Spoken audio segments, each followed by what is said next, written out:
Good evening and welcome to NTD UK News. I'm Stuart Lees and here are today's top stories.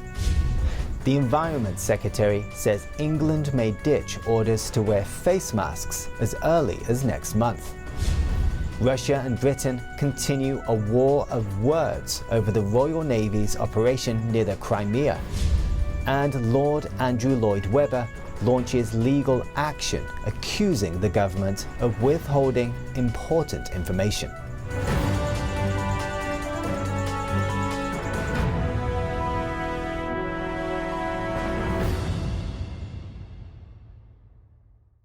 A cabinet minister says the requirement to wear face masks will be ditched in England on 19th of July and that he wants to get back to normal. NTD's Lily Joel has the story. Environment Secretary George Eustace tells Sky News all legal lockdown restrictions, including wearing face masks, are to be ditched on July the 19th. He says the Prime Minister believes the data looks good to allow the removal of the remaining restrictions. Whether there will still be some people who might choose to wear masks or whether it may be advisory in some settings, that's a separate matter. But the objective of that final stage is to remove the legal requirement to do these things. Eustace says as far as he is concerned, it won't be compulsory to wear masks, and he wouldn't wear masks himself. I have to be honest, once I'm told that it's safe not to, I want to get back to normal. I think a lot of people will want to shed those masks. Chancellor Rishi Sunak tells The Times it is his strong expectation that restrictions will be scrapped next month. Asked about Eustace's remarks, the Prime Minister's official spokesperson says the government wants to remove as many restrictions as are safe to do so, but no final decisions have been taken yet. Lily Joe, NTD News. Boris Johnson says the Royal Navy was acting legally after Moscow accused Britain of staging a provocation in waters off the coast of Russia-annexed Crimea. NTD's John Robson has this report. Britain's Foreign Minister Dominic Raab said on Thursday that no shots were fired on a British destroyer in the Black Sea. He called Russia's explanation of the incident predictably inaccurate. The day before, Russia said it fired warning shots and dropped bombs in the path of the Royal Navy destroyer to chase it out of waters it claims as its own. But Prime Minister Boris Johnson says Britain doesn't recognise the claim. He said the destroyer was sailing through Ukrainian waters. This is part of sovereign Ukrainian territory. It was entirely right that we should vindicate the law and pursue freedom of navigation in the way that we take the shortest route between 2 points, and that's what we did. Russia seized and annexed Crimea from Ukraine in 2014 and considers areas around the peninsula's coast to be Russian waters. But Western countries call the peninsula part of Ukraine and reject Russia's claim to the seas around it. Earlier on Thursday, the Kremlin accused the Royal Navy of staging an unacceptable provocation and said Moscow would respond harshly to any similar actions in the future. Joanne Robson, NTD News. Junk food adverts will be banned from TV and on-demand surfaces during the day. It's part of a government drive to tackle obesity and encourage healthy eating. Under the plan, adverts for foods that are high in fat, salt or sugar can only air after the 9 p.m. watershed. It's designed to change the current trend where 1 in 3 children leave primary school overweight or obese. Analysis from September 2019 showed that nearly 60% of all food adverts shown during children's peak viewing times were considered unhealthy. Evidence shows exposure to this type of advertising affects when children eat and what they eat. The new rules will come into force at the end of next year. Antivirus software pioneer John McAfee was found dead in a Barcelona cell hours after a Spanish court agreed to extradite him to the US on tax evasion charges. NTD's Eddie Aitken has the story. UK-born antivirus pioneer John McAfee was found dead in his Barcelona prison cell on Wednesday night. Hours earlier, the Spanish High Court authorized his extradition to the US on tax evasion charges. A statement from the regional Catalan government says everything points to death by suicide. To start, the family's instruction is to wait to take measures. But without a shadow of a doubt, they will seek to determine responsibility. McAfee was arrested in Barcelona airport, then jailed there in October. His lawyer says he still had opportunities to appeal his conviction, but could not stand more jail time. There is no justification for the cruelty in which the penitentiary system, the current system, treated this man by keeping him in prison. In 2019, McAfee revealed he had not paid US income taxes for 8 years and left the country to avoid trial. He had been indicted in Tennessee on tax evasion charges. He was also charged in a cryptocurrency fraud case in New York. The charges carry a sentence of up to 30 years in the US. The 75-year-old was born in Gloucestershire and founded the antivirus software company McAfee. In 2011, he sold his company to Intel for £5 billion. Prison authorities are investigating the cause of death. Eddie Aitken, NTD News. Theatre entrepreneur Lord Andrew Lloyd Webber has joined others in the entertainment industry in launching legal action over the government test events programme. They accuse the government of withholding important information. NTD's Neil Woodrow brings us this report from the West End. The Government Events Research Programme, or ERP, ran test events to assess the safety of large gatherings during the pandemic. Now, Lord Lloyd Webber and others accuse the government of withholding their findings. They say the government refused calls from many MPs in a debate on Tuesday, 22nd of June, to release the report in full. That's despite portions of the ERP report being leaked to the media this week. Lord Lloyd Webber issued a collective statement with others, including musician Peter Gabriel, theatre producer Sir Cameron Mackintosh and music industry trade body Live. The group says the government has not given clear instructions around future reopenings, making it impossible for any live entertainment business to make plans.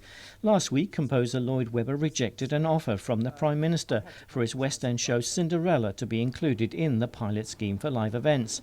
He said in a statement on Thursday, the government's actions are forcing theatre and music companies off a cliff as the summer wears on, whilst cherry-picking high-profile sporting events to go ahead. The situation is beyond urgent. Sir Cameron Mackintosh stated, the theatre desperately needs to be supported in its hour of need, or the government will be responsible for the disintegration of one of this country's most priceless and irreplaceable assets. As the saying goes, the show must go on, but the industry is asking how. Neil Woodrow, NTD News, West End, London. France's highest appeals court on Wednesday said stores can legally sell CBD following a previous European ruling on the issue. CBD is a non-psychoactive compound in the cannabis plant and is being researched for various medical applications. The court followed the EU's highest court's argument, which ruled last year that no national law can prohibit the sale of CBD legally produced in a member state. France has some of the strictest narcotic laws and cannabis use is outlawed, but the country has one of Europe's highest consumption rates.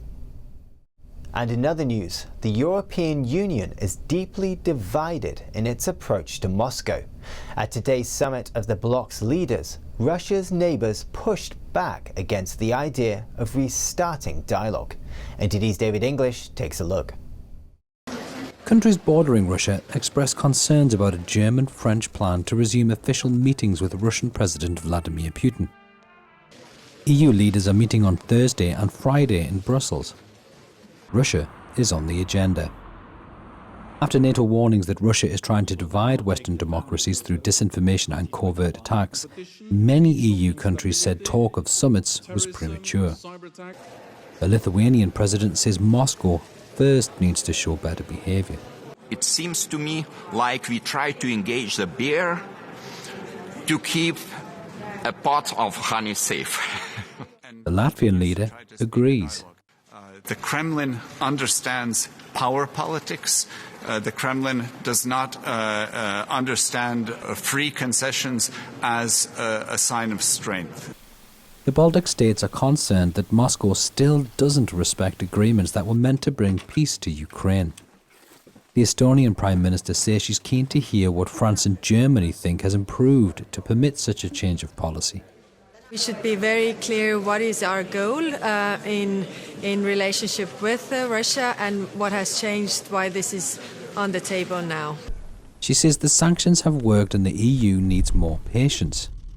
The EU has in place economic sanctions over Moscow's 2014 annexation of Crimea, as well as individual sanctions on Russians accused of human rights abuses. Poland is sceptical of dialogue too. The German Chancellor defended the initiative, referring to the US President's recent meeting with Putin. As we have seen with the American president, conflicts can be best solved by talking to each other. The French President says it's about defending European values. It's a dialogue that's necessary for the stability of the European continent, but demanding because we will not give up our interests and values. The EU is concerned that Putin is turning increasingly authoritarian and wants to distance himself from the West.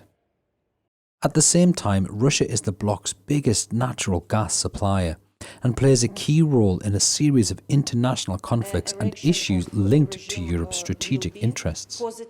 An EU-Russia summit would be the first such meeting since 2014.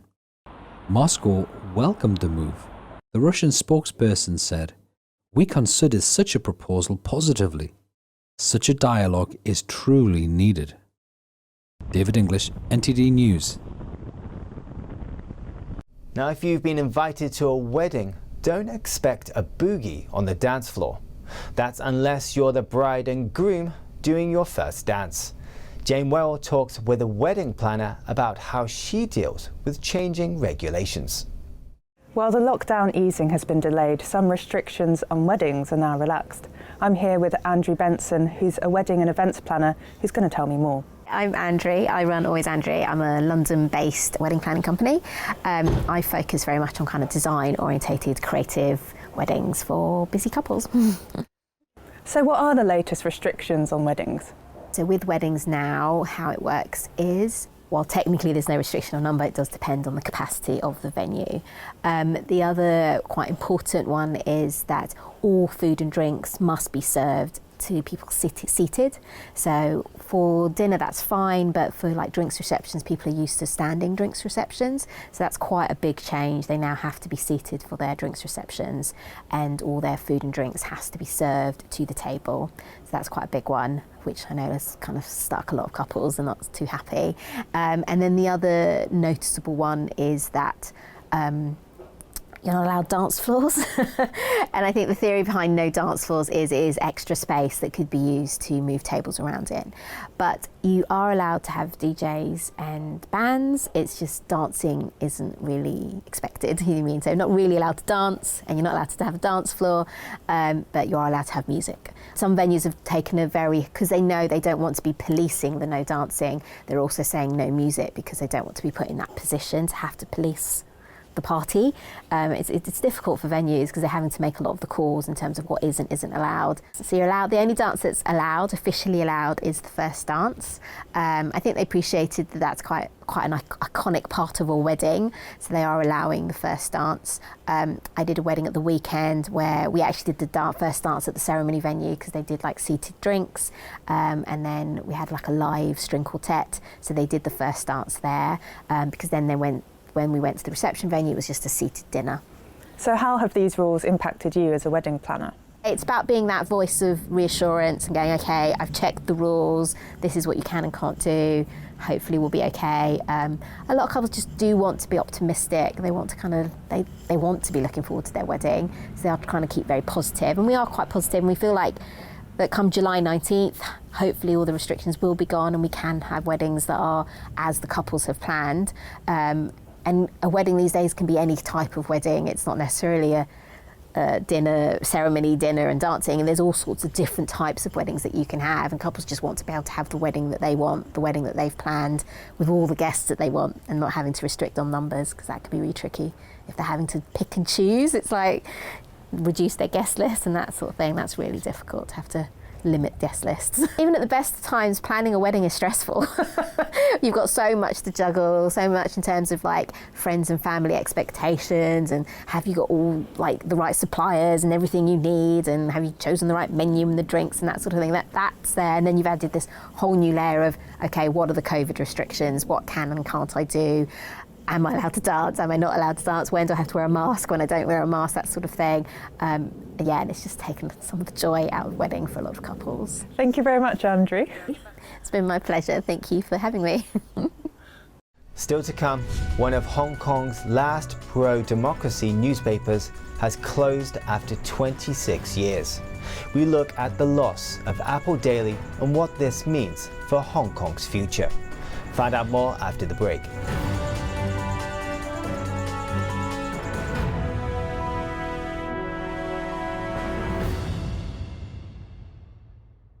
Thank you for watching our daily news show on YouTube. You can also watch our other programming on channel 190 on Sky TV or on Freeview via channel box on channel 271.